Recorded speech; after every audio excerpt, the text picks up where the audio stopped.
अंतरराष्ट्रीय युवा विद्वान, जैन दर्शन में यूनिवर्सिटी टॉप व गोल्ड मेडलिस्ट, जैन सिद्धांत एवं न्याय विषयों को सरलता से समझाने वाले, यूएसए, इंग्लैंड, ऑस्ट्रेलिया आदि अनेक देशों में जैन धर्म की महती प्रभावना करने वाले, पंडित टोडरमल पुरस्कार, युवा विद्वत रत्न आदि अनेक पुरस्कारों से सम्मानित मूर्धन्य विद्वान डॉक्टर संजीव कुमार गोधा, जयपुर द्वारा जानिए धर्म का मर्म। इस कार्यक्रम के प्रायोजक हैं श्रीमान अश्वनी जैन, श्रीमती श्री जैन, कुमारी अनिका जैन, दिल्ली निवासी, जयपुर प्रवासी। हरे हंत सिद्ध सूर्य उपाध्याय साधु सर्वे, अर्थ के प्रकाशी मांगे लिखे उपकारी है। तिनको स्वरूप जाने राग ते भई जो भक्ति, काय को नमाये स्तुति को उचारी। धन्य धन्य तीन ही ते काज सब आज भये, कर जोड़े बारे बारे वंदना हमारी है। मंगल कल्याण सुख ऐसो हम चाहते हैं, वो मेरी ऐसी दशा जैसी तुम्हारी है। वो मेरी ऐसी दशा जैसी तुम्हारी है। वो मेरी ऐसी दशा जैसी। शतचूड़ामणि ग्रंथ के आधार से यहाँ दुर्जनों को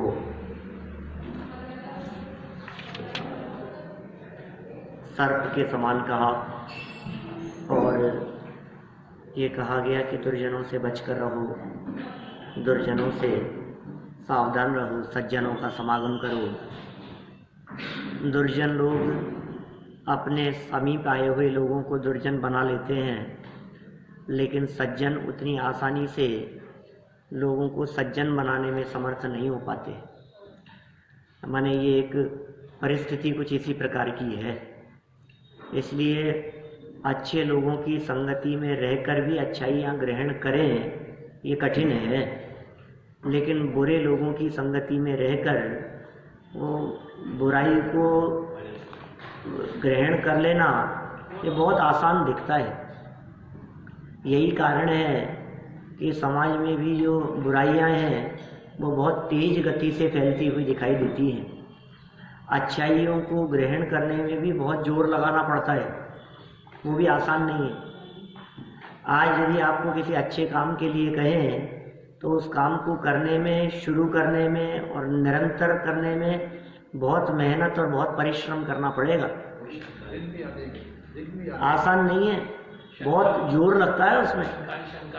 अभी आपको कहें कि रोजाना आकर के पूजन करो, आपको कहें रोजाना आकर के प्रक्षाल करो, आपको कहें रोजाना ये काम करो, तो वो कठिन सा लगने लगता है। जिनके रूटीन में है उनकी बात नहीं कर रहा हूँ मैं, लेकिन किसी एक नए व्यक्ति को कहो ये बात तो उसके लिए आसान नहीं है। वो भादवे में 10 लक्षण में ही 2-5 दिन के लिए, 10 दिन के लिए कैसे समय निकालता है वो उसका जीव जानता है। कितना जोर लगाना पड़ता है उसको, माने बहुत कठिन है। आप स्वाध्याय करने की बात को थोड़े दिन तो आता है, फिर लगता है, फिर मतलब वो भारी पर लगता है उसको बहुत ज़्यादा। घर गृहस्थी के कार्यों में जिस तरह की रुचि दिखाई देती है वैसी रुचि, वैसा उत्साह इन कार्यों में नहीं होता। जबकि अच्छे कार्यों की बात कर रहे हैं हम। देखो, जेब काटने वालों के साथ में रहेगा तो जेब काटना सीख जाएगा, चोरों के साथ में रहेगा तो चोरी करना सीख जाएगा। सिगरेट पीने वालों के साथ में यदि कोई बच्चा है तो वो मैं तो नहीं पीता, लेकिन ऐसा हो ही नहीं सकता कि वो उससे बचा रह सके। हाँ, बगैर पैसे के पिलाएगा, फ्री में पिलाएगा। अरे देख तो सही, इसका तो मजा ही कुछ और है। तो माने वो जो व्यक्ति है, जो बालक है, बालकों की बात करो चाहे बड़ों की बात करो, आज आपको ही समझ लीजिए या आप किसी और की बात करो, आप किसी और व्यक्ति को मंदिर लाने के लिए प्रयास करेंगे तो कितना प्रयास करना पड़ेगा, और उस व्यक्ति को घूमने ले जाने के लिए प्रयास करना हो तो कितना आसानी से तैयार हो जाएगा। बाजार जाना हो, मेले जुलूस में जाना हो, या राग रंग के काम में जाना हो, कहीं पार्टी में जाना हो, कहीं समझ लो कहीं संगीत सभा हो रही है, भजनों का कार्यक्रम हो रहा है, वहाँ ले जाना फिर आसान है कि चलो कोई बात नहीं, आज तो म्यूजिकल नाइट है। तो व्यक्ति अपने 6 घंटे बिगाड़ 5-6 घंटे बिगाड़ करके भी शाम को पहले जाकर के सीट रोकता है, टाइम से पहले पहुंचता है। कहीं डांडिया का कार्यक्रम हो तो देखो आप क्या होता है, नाच गान दिखाई देता हो। कहने का मतलब यह है कि जहाँ कहीं पर भी कुछ अनादिकालीन संस्कारों को पोषण करने वाले, अनादिकालीन खोटे संस्कारों को पोषण करने वाले कार्य जहाँ होते हुए दिखते हैं, वहाँ इस जीव का उत्साह बहुत तीव्र दिखाई देता है। ये सहज ही मनोविज्ञान है इस तरह का। हाँ, होते हैं सब इसी तरह के, सब जगह पर सांस्कृतिक कार्यक्रमों में सब जगह पर लोग दिखाई देंगे, लेकिन जहाँ तत्वज्ञान की चर्चा होगी वहाँ लोग अपने आप कम हो जाएंगे। ये संस्कार इसी तरह के हैं। राग में मजा आता है, वैराग्य और वितरागता की चर्चा में जीव को आनंद नहीं आता, मजा नहीं आता। इसलिए ये कह रहे हैं कि देखो दुर्जनों की संगति कितनी आसान है और सज्जनों की संगति चाहते हुए भी कर नहीं पा रहा है, और सज्जनों की संगति में रह करके संस्कार पढ़ना भी कठिन है, और दुर्जनों की संगति में उनके संस्कार बहुत आसानी से कोई भी व्यक्ति के हृदय में आ जाते हैं। बुराई जल्दी ग्रहण करता है, देखो वही करते हैं, देखो वही खाते हैं, देखो वही कैसा कर रहे हैं। पीछे एक बहुत सुंदर श्लोक दिया था इन्हीं आचार्य देव ने, इसी चरित्र में महादीप सिंह सूरी ने ऐसा कहा कि जो व्यक्ति जैसा देखता है वो वैसा बन जाता है। क्या कहता है, जो जैसा देखता है वो वैसा बन जाता है। क्या मतलब निकला?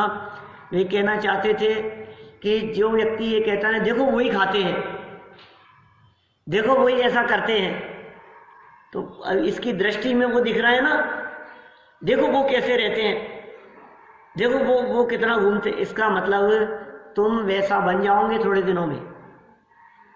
ये साहब आप हमारे को मना करते हो, वो देखो वही रात को चाय पीते हैं, हमें कहते हो हमने तो उनको ये करते हुए देखा था, वो ऐसे होकर के भी ऐसा कर रहे हैं, तो फिर हम करें तो क्या दिक्कत है। माने उन बुराइयों को ये फटाफट ग्रहण कर लेगा। किसी विद्वान में से अच्छाइयाँ ग्रहण करना बहुत कठिन काम है, लेकिन यदि कोई खोटा कार्य, मान लो रात को पानी पीने का काम किसी विद्वान के द्वारा हो रहा है, तो उसे देख करके लोग स्वच्छंदता जल्दी ग्रहण करेंगे। 50 विद्वानों को रात को पानी पीने का त्याग देख करके किसी को पानी का त्याग करने का भाव नहीं आएगा, लेकिन एक को रात में पानी पीते हुए देख करके 4 लोग कहेंगे वही पीते हैं, माने वो उस बात को जल्दी ग्रहण कर लेते हैं। चलिए, इसी तरह की बातें चल रही थी, इन्हीं बातों को कुछ अपन और आगे बढ़ाते हैं। दूसरों को दुर्जन बनाना सरल ये तो हो गया था, अब सज्जनों का समागम तथा सम्मान करना उचित। नीतिकार कहते हैं, पेज नंबर है 159 पर, सज्जनास्तु सतां पूर्वं समावज्य प्रयत्नतः किं लोके लोष्टवत् प्राप्यं श्लाघ्यं रत्नमयत्नतः। नीतिकार कह रहे हैं, और सज्जन पुरुषों को प्रयत्न से पहले सज्जनों का आदर करना चाहिए। लोक में मिट्टी के ढेले के समान प्रशंसनीय रत्न बिना प्रयत्न के मिल सकता है? क्या कहना चाह रहे हैं, ये सरलार्थ नीचे देखें। कंकड़ पत्थर अथवा मिट्टी के ढेले के समान दुनिया में मूल्यवान और प्रशंसनीय रत्न प्रयत्न के बिना नहीं मिलते। ये ऊपर बिना प्रयत्न के मिल सकता है, माने ये प्रश्नवाचक, बीच में लिखा क्या, बीच में क्या लिखा ना, माने वो बिना प्रयत्न के नहीं मिल सकता है। जैसे मिट्टी के ढेले मिल जाना आसान है, कहीं भी मिल जाएंगे, कंकड़ पत्थर तो कहीं भी मिल जाएंगे। सड़क पर चलते चलते आप कहीं भी मिट्टी का ढेर देख सकते हैं, पत्थरों का समूह देख सकते हैं, लेकिन क्या इस तरह से आपको सड़क चलते कभी रत्नों का ढेर दिख सकता है? माने नहीं दिख सकता, नहीं मिल सकता। अतः सज्जनों को प्रयत्न पूर्वक सज्जनों का समागम और सम्मान करना चाहिए।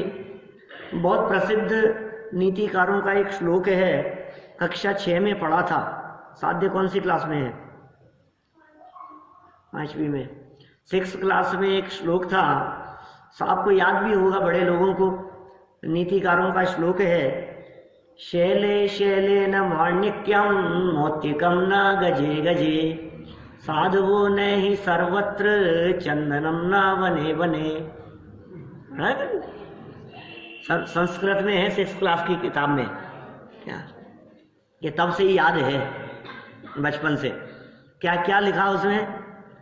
शैले शैले न माण्यक्यम, हर पर्वत के अंदर माणिक मिल जाए या मिलेगा नहीं। और मोत्यकम ना गजे गजे, हर हाथी के मस्तक में, गज माने हाथी, उसमें मोती नहीं मिलेंगे आपको। गज मोती तो किसी किसी हाथी के मस्तक में होते हैं। शैले शैले न माणिक, शैल मतलब पर्वत, माणिक नहीं मिलते। और मोती हर हाथी के मस्तक में नहीं मिलते।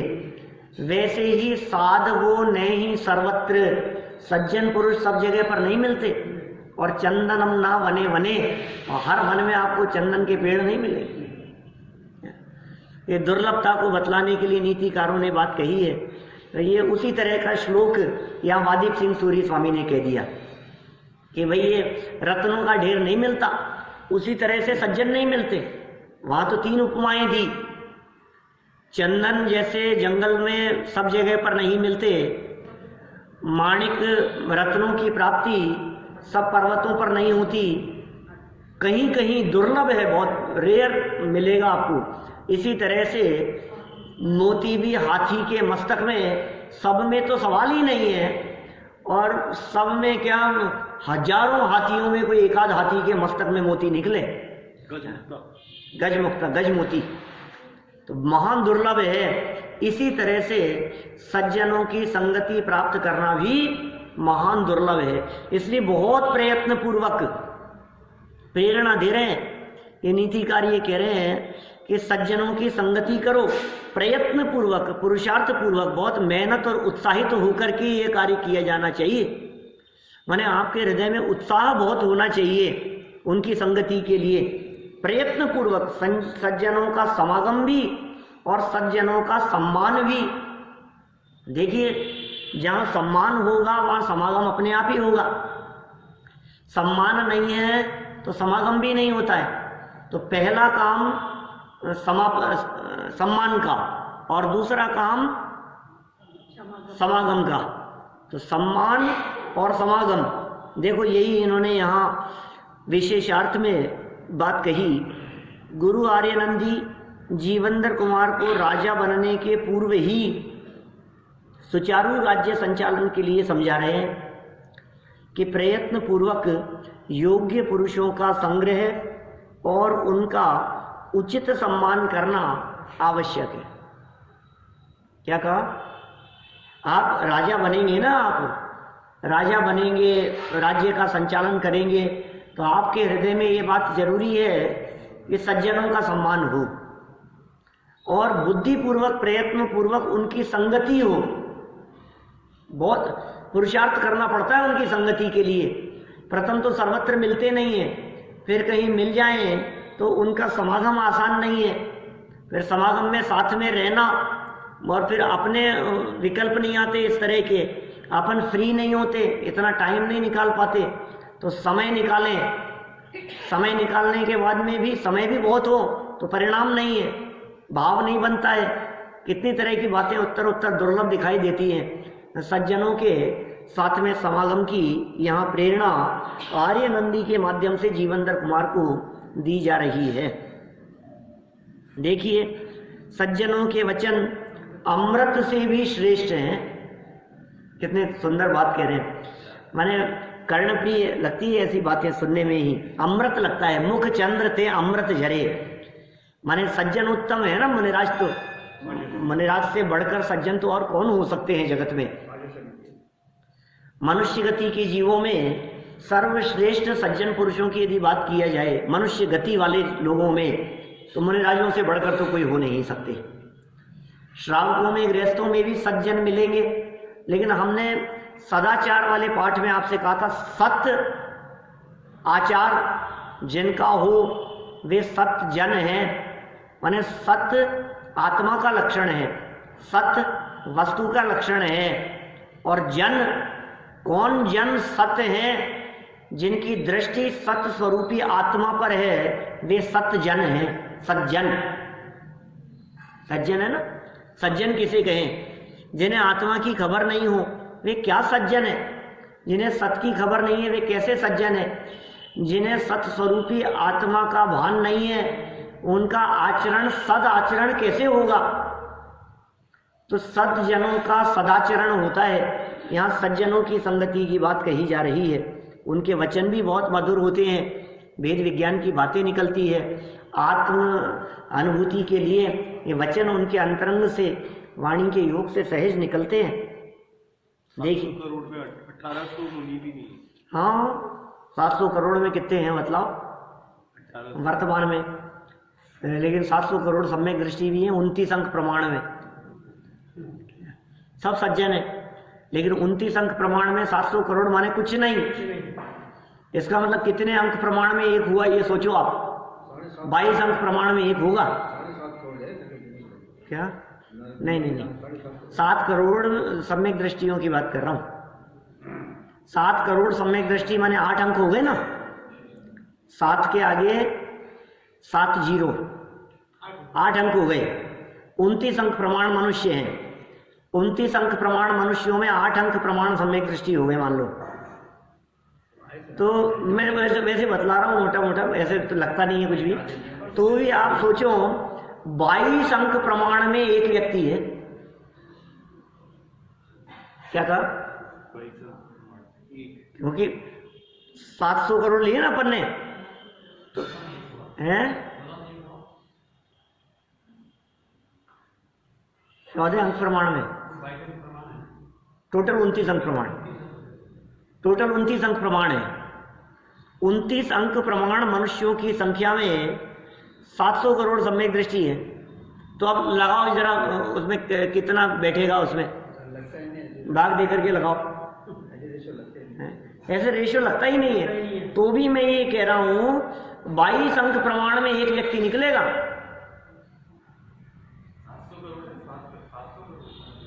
700 करोड़, 700 करोड़ है, 10 अंक हो गए। सही बात, 7 करोड़ नहीं 700 करोड़। 700 करोड़ है ना, 7 अरब, 700 करोड़, 10 अंक हो गए। तो 10 अंक कर लो, कोई बात नहीं। तो भी 19 अंक प्रमाण में एक आदमी, माने कहने का मतलब ये है वैज्ञानिकों की दृष्टि से बात करो असंख्यात में एक निकले, ऐसा है। कितना भारी है सम्यक दर्शन। उनमें भी कोई मुनि हो, हाँ, फिर उनमें कोई पंचमूर्ण स्थानवर्ती हो, वो मात्र 13 करोड़ रह गए। फिर उनमें मुनिराजों की बात करो तो वो लाखों के अंदर रह गए। 2.5 द्वीप की बात कर रहे हैं, पूरे 2.5 द्वीप की बात कर रहे हैं। माने बहुत अल्प है भाई, बहुत अल्प है। कहाँ गिनती में नहीं आए आप? कहाँ लगा रहे हो उन बातों को? ये सज्जनों को तलाशना ये कह रहे हैं, इसलिए उनके वचन कदाचित आपको मिल जाए तो महाभाग्य समझना चाहिए। 51 नंबर श्लोक देखें अपन। जागृतं सौमनस्यं च कुर्यात् सद्वागलं परैः अजलाशय संभूतं व्रतं हि सतां वचः। क्या कहा? सज्जन पुरुषों का वचन जागृति और उत्तम सहृदयता को करता है। लोग क्या कह रहे हैं? वचन ही जागृत कर देते हैं। सज्जनों के वचन किसी के कान में पड़ जाए इसका मतलब वो भाग्यशाली है। कान में पड़ना दुर्लभ है। सज्जनों के वचन कहाँ मिलेंगे? बोलो, बाजार में निकलो तो सब्जी ले लो, ये ले लो, ये ऐसे लोग मिलेंगे आपको आवाजें लगा चिल्लाते हुए, ये ऐसे कान पड़ते हैं। दुकान वाले इधर उधर खींचते हुए दिखाई देते हैं। मार्केट में जाओ आप, क्या सिंधियों की दुकानों पर, सब्जी मंडी में, इधर उधर बाजार में, बस स्टैंड पर चले जाओ तो अजमेरी गेट आवाज लगाता हुआ मिलेगा तुम्हारे को। चल रही है क्या, आमिर चल रहा है क्या, सागाने चल, मतलब क्या आवाज है कान में, क्या आवाज सुनने को मिले बताओ, कितना दुर्लभ है। और फिर ऐसी आवाजें नहीं मिले तो टीवी की आवाजें, म्यूजिक, संगीत, फिल्मी गाने, ऐसी चर्चाएं। और घर में चले जाओ तो थाली लगी है, रोटी लग गई, ये हो गई, शाम को क्या खाओगे, क्या बना लें, ऐसी आवाजें सुनने को मिलती। माने ये जो सज्जनों की जो वचन है वस्तु स्वरूप वाले, ये वचन कान में पड़ना कितना दुर्लभ है। कैसे कैसे वचन सुन रहे हैं हम, सर्वत्र ऐसे वचन ही दुर्लभ हैं। सज्जन पुरुषों का वचन जागृति करने वाला है और उत्तम सहृदयता को करता है, हृदय को भी उत्तम कर देता है और जागृत भी करता है। बहुत कहने से क्या, निश्चय से सज्जन पुरुषों का वचन जलाशय के बिना ही उत्पन्न हुआ अमृत है। वाह, जलाशय के बिना उत्पन्न हुआ ही सहज उत्पन्न हो गया है अमृत। कहीं अमृत निर्माण कहीं किसी जलाशय में हुआ हो तो उनका हृदय ही अमृत स्वरूप है, वचन मात्र। माने जलाशय के बिना उत्पन्न हुआ कहकर के कहना चाह रहे हैं कि जो उसका मुख था वो जलाशय तो नहीं था, लेकिन फिर भी जो वचन निकले वो अमृत स्वरूप निकले। सहज ही उनकी वाणी से अमृत प्रस्फुटित होने लगा। देखिए, सज्जन पुरुषों के वचन सावधान करने वाले और मन को पवित्र करने वाले होते हैं। उनके वचन अमृत के समान हैं। अमृत तो समुद्र से उत्पन्न माना गया है, किंतु सज्जन पुरुषों के वचन उनके पवित्र हृदय से उत्पन्न होते हैं। समुद्र मंथन के समय अमृत निकला ना, ऐसा कहावत है जगत में। लोक में ऐसा माना जाता है कि समुद्र मंथन करके जल अमृत निकाला गया, लेकिन भाई बिना जलाशय के ही यहाँ तो अमृत निकल रहा है हृदय से। मुनि राजियों के वचन अभी कहे ना मैंने, वो पंक्तियां छेड़ाला की, मुख चंद्र ते अमृत जग सुहित कर सब अहित हर श्रुति सुखद सब संशय हरे ब्रह्म रोग हर जिन के वचन मुख चंद्र ते अमृत जरे। जग सुहित कर, जगत के जीवों का भला करने वाले, सब अहित हर, सबके अहित को हरने वाले, श्रुति सुखद, सुनने मात्र में जिसमें सुख होता हो, और समस्त संशयों को हरने वाले, और भ्रम रूपी रोग को हर लेने वाले मुनिराजों के मुख से निकले हुए वचन मानो उनके मुख रूपी चंद्रमा से अमृत झर रहा हो। ऐसी उपमा दी है दौलत राम जी ने छेड़ाला में। एक इतनी सुंदर बात कह दी है, मुख चंद्र ते अमृत झरे। हमारे दिगंबर संतों के जब वाणी उनके मुख से निकलती है तो सच में जगत के जीवों का कल्याण करने वाली होती है। ये क्या कह रहे हैं देखिए, सज्जन पुरुषों के वचन सावधान करने वाले और मन को पवित्र करने वाले होते हैं। उनके वचन अमृत के समान हैं। अमृत तो समुद्र से उत्पन्न होता माना गया है, होता है ऐसा नहीं कह रहे। जगत जनों की ऐसी मान्यता है। कोई व्यक्ति ऐसा समझ लेवे कि समुद्र से अमृत निकलता है तो वो धोखे में है।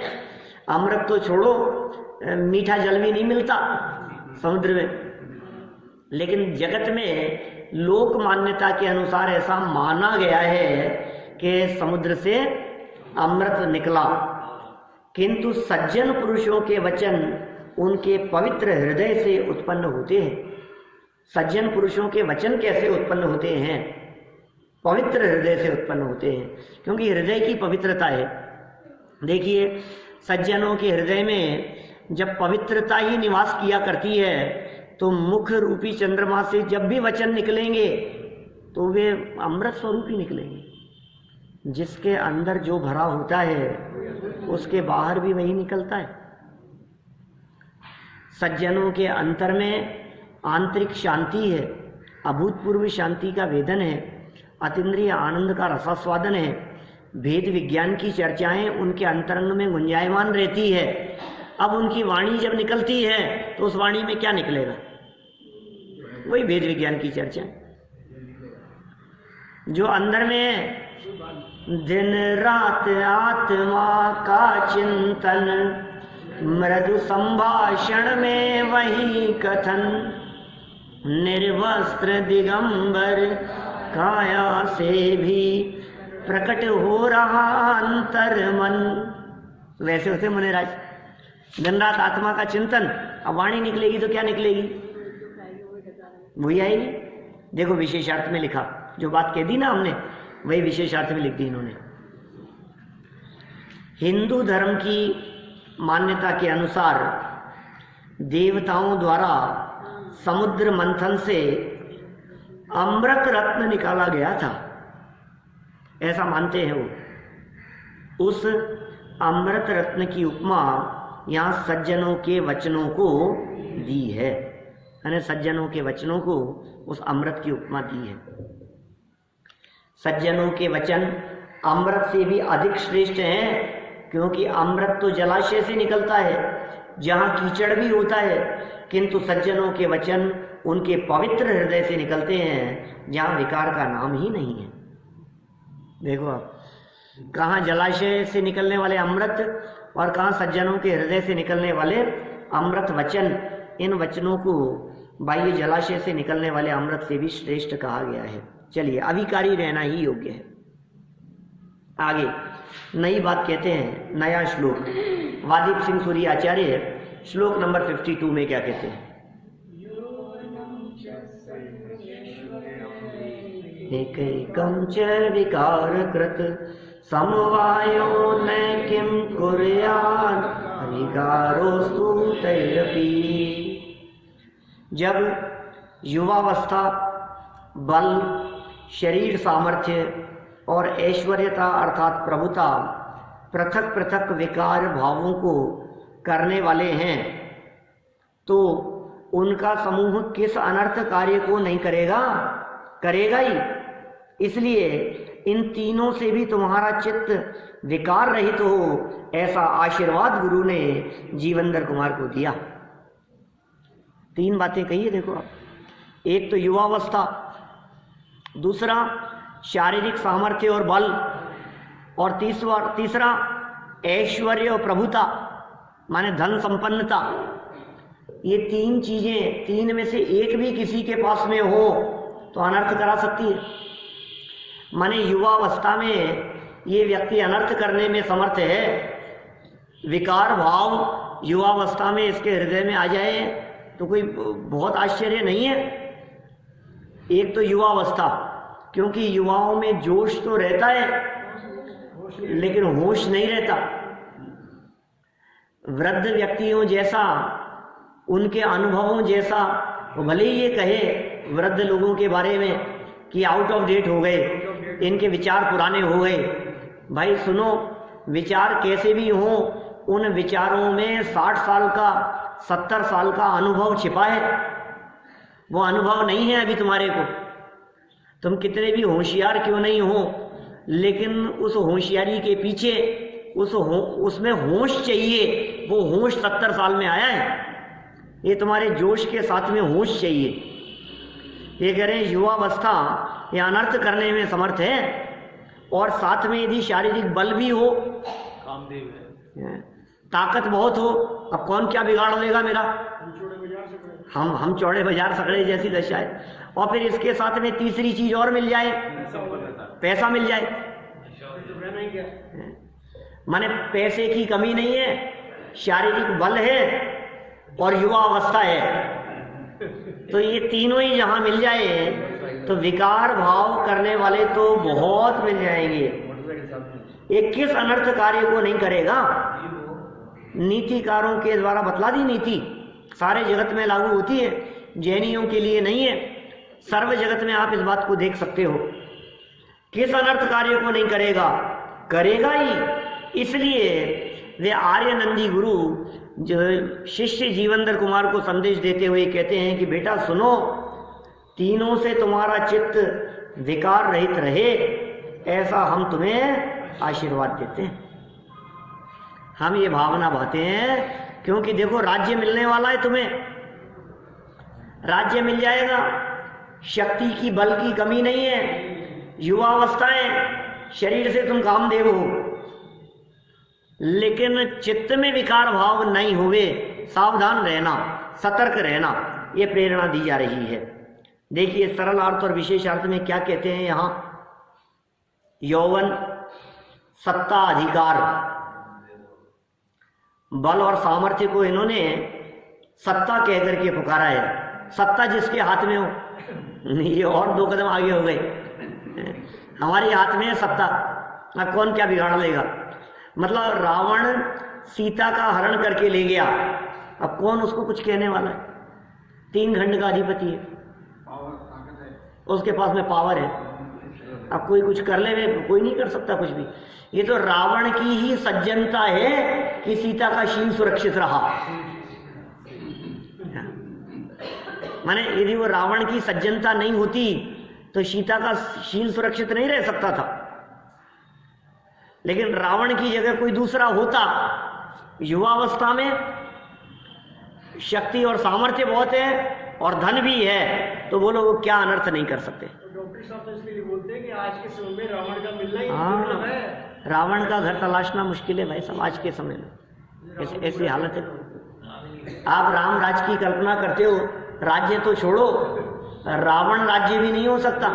रावण का कोई एकाध रावण जैसा घर तो तलाश करके लाओ, माने जिसमें जो व्यक्ति जिसको बहुत दिलो जान से ज्यादा चाहता हो, अपनी पटरानी बनाना चाहता हो, और वो उसके घर में 6 महीने रहे और सारी पावर, सारी शक्ति, सामर्थ्य सब कुछ हो, और उसके बावजूद वो उसे छुए नहीं, उसका शील सुरक्षित रहे, ऐसा कोई घर तो दिखाओ।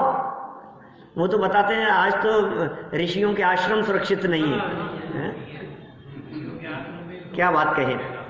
देखिए क्या कह रहे हैं, यौवन, सत्ता, अधिकार, धन, वैभव, इनमें से एक भी हो तो वह अज्ञानी मनुष्य को विकारी बना देता है। फिर इन सब का समूह मनुष्य को विकारी क्यों नहीं बनाएगा, अवश्य बनाएगा, किंतु ऐसे निमित्त मिलने पर भी अविकारी रहना ही सज्जनों के लिए योग्य है।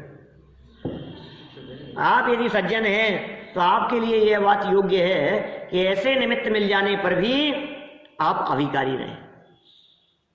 आशीर्वाद दे रहे हैं, संदेश दे रहे हैं, अंतिम शिक्षा दे रहे हैं, ऐसा समझ लीजिए। विशेषार्थ, अज्ञानी पुरुषों को यौवन आदि अवस्था के विशेष निमित्त से क्रोधादि विकार उत्पन्न होते हैं, क्योंकि उन्हें वह पर्याय ही सर्वस्व और सत्य लगती है। वो पर्याय ही सर्वस्व लगती है, वही सत्य लगती है। इस पर्याय दृष्टि के कारण मिथ्यात्व रूप द्रव्य कर्म और इस मिथ्यात्व से विकार रूप परिणमन स्वाभाविक है। क्या कहा, ये जो पर्याय दिखाई देती है ना, वर्तमान जो पर्याय दिखाई दे रही है युवावस्था आदि धन आदि के साथ में असमान जाति द्रव्य पर्याय संयोग रूप, यही सब कुछ दिख रही है। उसे बुढ़ापा नहीं दिखता, उसे लोग युवावस्था में मरते हुए भी दिखते हैं, स्वयं की मौत नहीं दिखती। सब कुछ यही है। अरे मैं कमजोर नहीं हूं, अरे तू, तेरी अवस्था बदलने वाली है। ये पर्याय कोई सर्वस्व मान बैठा है, यही सत्य लगती है, और पर्याय दृष्टि के कारण मिथ्या दृष्टि बना रहता है।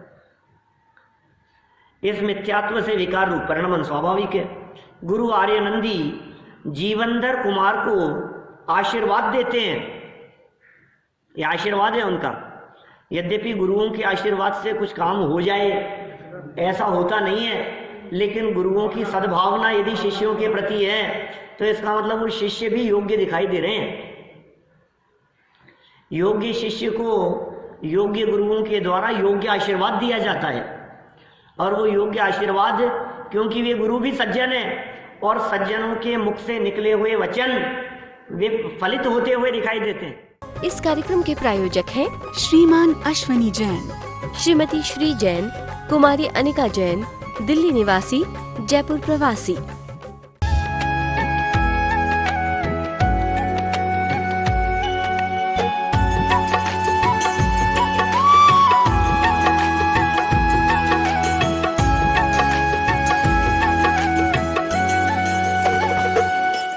अंतरराष्ट्रीय युवा विद्वान, जैन दर्शन में यूनिवर्सिटी टॉप व गोल्ड मेडलिस्ट, जैन सिद्धांत एवं न्याय विषयों को सरलता से समझाने वाले, यूएसए, इंग्लैंड, ऑस्ट्रेलिया आदि अनेक देशों में जैन धर्म की महती प्रभावना करने वाले, पंडित टोडरमल पुरस्कार, युवा विद्वत रत्न आदि अनेक पुरस्कारों से सम्मानित मूर्धन्य विद्वान डॉक्टर संजीव कुमार गोधा, जयपुर द्वारा जानिए धर्म का मर्म।